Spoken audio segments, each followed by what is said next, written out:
ठंड में मजबूर का नया साल।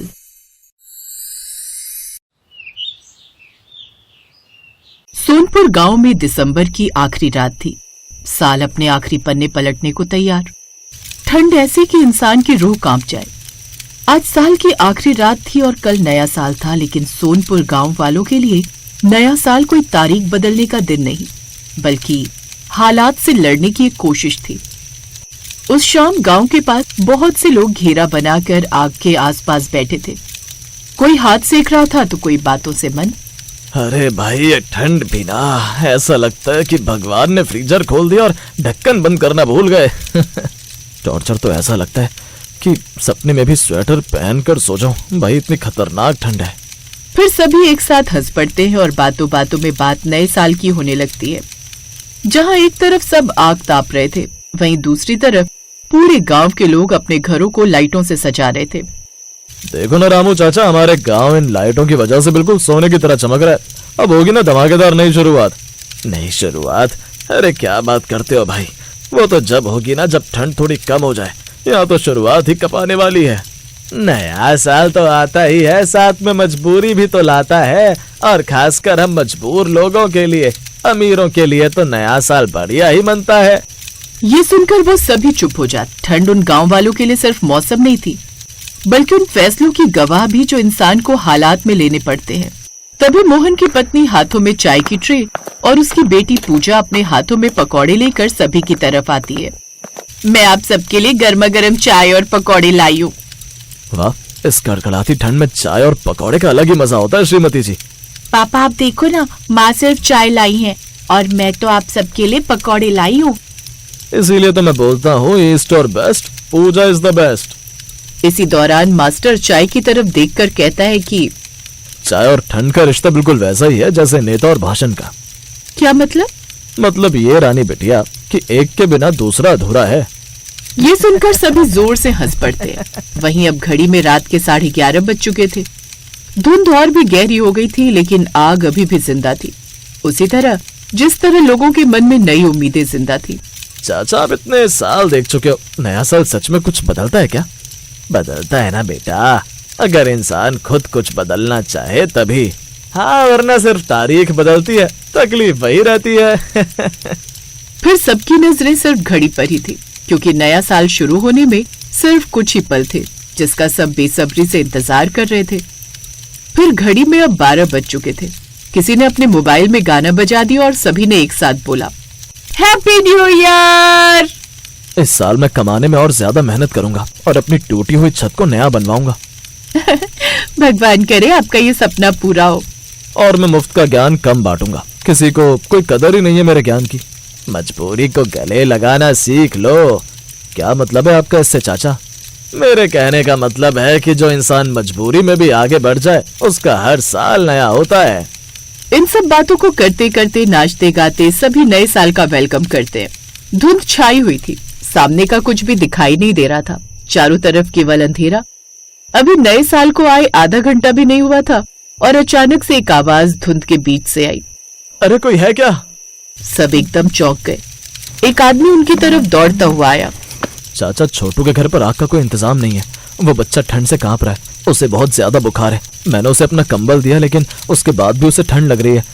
भाई, तुम ऐसा करो, मेरा कंबल ले जाओ, मैं आग के पास बैठ जाऊंगा। ऐसा करो, अभी यहाँ थोड़ी सी लकड़ियां बची हैं, तुम ये ले जाओ और उसके घर पर जला देना, उससे ठंड में थोड़ी राहत मिलेगी। वो आदमी धुंध में छोटू के घर की तरफ भाग जाता है।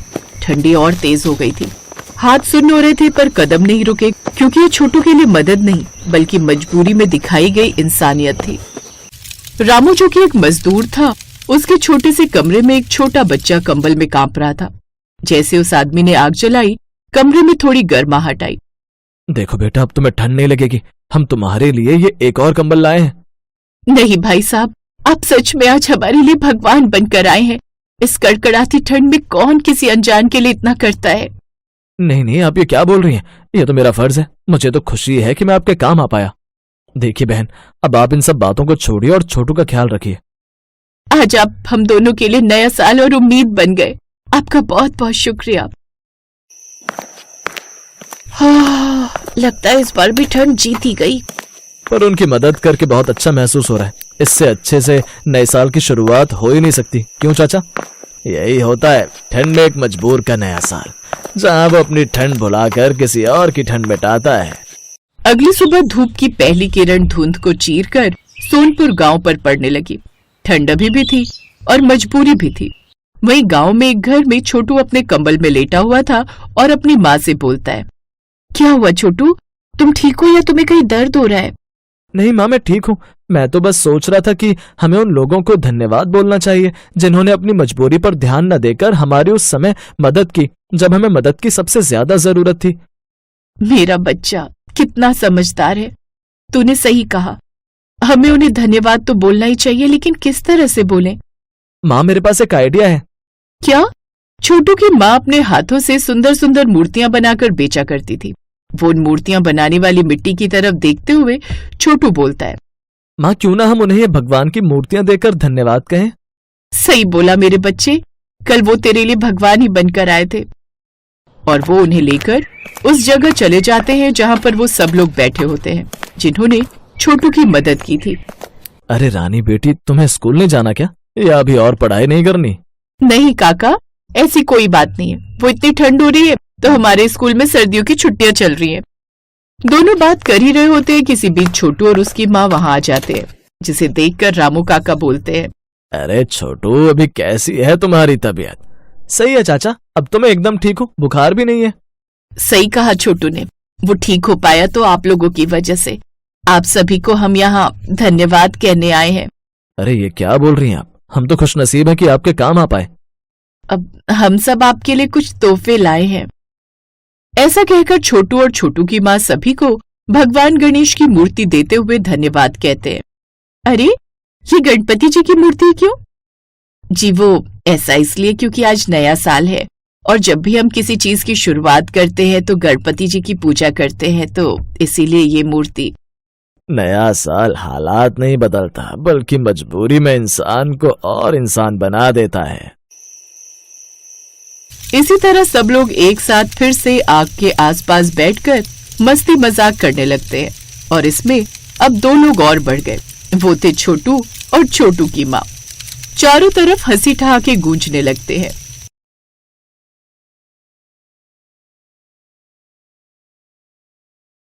गांव में रामू नाम का एक व्यक्ति अपनी पत्नी के साथ रहता था। वह जिस गांव में रहता था उस गांव का सबसे गरीब व्यक्ति वही था। वो मजदूरी करके थोड़े बहुत पैसे ही कमा पाता था। उसके पास रहने को ढंग का घर भी नहीं था, खाने को 2 समय का खाना नहीं था और ना ही अच्छे अच्छे कपड़े थे। गांव वाले रामू और उसकी पत्नी की जरा भी इज्जत नहीं किया करते थे।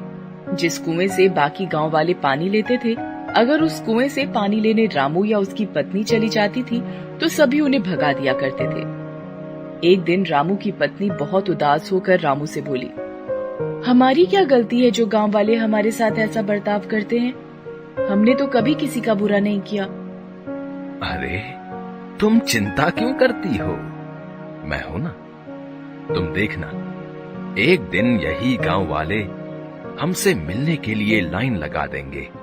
मजदूरी करके भी इतने पैसे नहीं कमा पाता हूं जितना बाकी कमा लेते हैं, लेकिन तुम देखना, एक ना एक दिन हमारा भी सम्मान होगा। रामू दिल का बहुत अच्छा इंसान था। वो कभी किसी के साथ बेईमानी नहीं करता था। यही उसकी सबसे बड़ी खूबी थी। एक रात बहुत जोर की आंधी आई। रामू का घर कच्चा घर था, इसीलिए उसे डर लगने लगा कि कहीं उसका घर पानी के बहाव के साथ बह न जाए। रामू और उसकी पत्नी ने कुछ जरूरी सामान अपने हाथों में उठा लिए और पास ही अपने भाई के घर चलने लगे। रामू के भाई का घर पक्का था, इसीलिए रामू ने सोचा कि जरूरी सामान उसके घर में रख देते हैं। रामू हाथ में सामान लेकर अपने भाई के घर तक आया। रामू के साथ साथ उसकी पत्नी भी आई। भाई नीचे आ जाओ, कुछ काम है। रामू का भाई नीचे आया और बोला, हाँ क्या हुआ? इतनी बारिश में यहाँ क्यों आए हो? भाई तुम्हें मेरे घर का हाल तो पता ही है। सारा सामान पानी के साथ बह ना जाए, इसलिए मैं कुछ अपना जरूरी सामान तुम्हारे घर में रखना चाहता हूँ। क्या तुम्हारा सामान मेरे घर पर? नहीं नहीं, मेरी पत्नी मुझे बहुत डांटेगी। मैं नहीं रख सकता तुम्हारा सामान। तुम जाओ, अपने घर में ही रहो। रामू का भाई गुस्से में अपने घर के अंदर चला गया। रामू और उसकी पत्नी दुखी होकर वापस अपने घर आ गए। बारिश बहुत जोर से हो रही थी, इसीलिए रामू और उसकी पत्नी अपना सामान और घर की रखवाली करने के लिए पूरी रात जागते रहे। सुबह हुई, अब तक बारिश बंद हो चुकी थी। अब ऐसी बरसात की स्थिति में रामू को एक भी काम नहीं मिल पा रहा था। कुछ महीने इसी तरह गुजर गए। एक बार रामू से गांव में शहर के कुछ अमीर व्यक्तियों ने मिलकर एक सप्ताह मेला लगवाया। सभी अमीर व्यापारी अपनी अपनी मोटर गाड़ियों में गांव का मेला देखने आए। एक व्यापारी अपनी गाड़ी से गांव तक आ गया। अचानक जोर जोर से बारिश होने लगी। उस व्यापारी की गाड़ी कीचड़ में फंस गई। उसने बहुत कोशिश की, लेकिन उसकी गाड़ी कीचड़ से नहीं निकल पा रही थी। बारिश बहुत तेज हो रही थी। गांव के कुछ लोग वहां से गुजर रहे थे तो व्यापारी ने उनसे मदद मांगी। इतनी बारिश में हम क्या मदद करेंगे? ऐसा कहकर वे लोग वहां से चले गए। लगातार बारिश हो ही रही थी। व्यापारी सभी को आवाज देकर बुला रहा था, पर सभी उसकी मदद करने से इनकार कर रहे थे। रामू सभी जगह से काम मांग कर निराश होकर घर लौट रहा था। बारिश बहुत तेज हो रही थी, इसीलिए वो दौड़ता हुआ घर की ओर जा रहा था। तभी उसने देखा कि एक गाड़ी कीचड़ में फंसी हुई थी। उसे मुसीबत में देखकर रामू गाड़ी के पास आया और वो कीचड़ से गाड़ी निकालने में मदद करने लगा। गाड़ी के पहिए कीचड़ में अंदर तक धंस चुके थे। साहब, इसके पहिए कीचड़ में अंदर तक धंस गए हैं। मैं पास से सारी कीचड़ हटाता हूँ, आप गाड़ी निकालने की कोशिश करें। थोड़ी मशक्कत करने के बाद गाड़ी के पहिए कीचड़ से निकल गए। गाड़ी थोड़ी आगे तक गई। रामू उसे देख रहा था। तभी अचानक से गाड़ी रुक जाती है और उसमें से एक व्यक्ति निकलता है और वो रामू के पास जाता है। हेलो, तुम कौन हो? मेरा नाम दीनानाथ है, मैं शहर में व्यापार करता हूँ। रामू उस व्यापारी को देखकर थोड़ा घबरा गया। जी, मेरा नाम रामू है, मैं कई सालों से इसी गांव में रह रहा हूँ। अच्छा, वैसे तुम बहुत अच्छे इंसान हो। पिछले आधे घंटे से मैं यहीं फंसा हुआ था। किसी ने मेरी मदद नहीं की, सिर्फ तुमने मेरी मदद की, तब जाकर मेरी गाड़ी इस कीचड़ से निकल पाई है। मैं यहाँ मेला देखने आया था। जी, कोई बात नहीं, दूसरों की मदद करना तो हमारा फर्ज है। अब बारिश रुक चुकी थी। रामू वहाँ से जाने लगा। रुको रामू, मुझे अपने घर नहीं ले जाओगे क्या? नहीं साहब, मुझ जैसे गरीब के घर जाकर आप क्या करोगे? मेरे घर में चारों ओर पानी ही पानी भरा है। आप मेला देखने जाइए, मैं घर जाता हूँ। अब तो मैं एक बार तुम्हारे घर चलकर ही रहूंगा।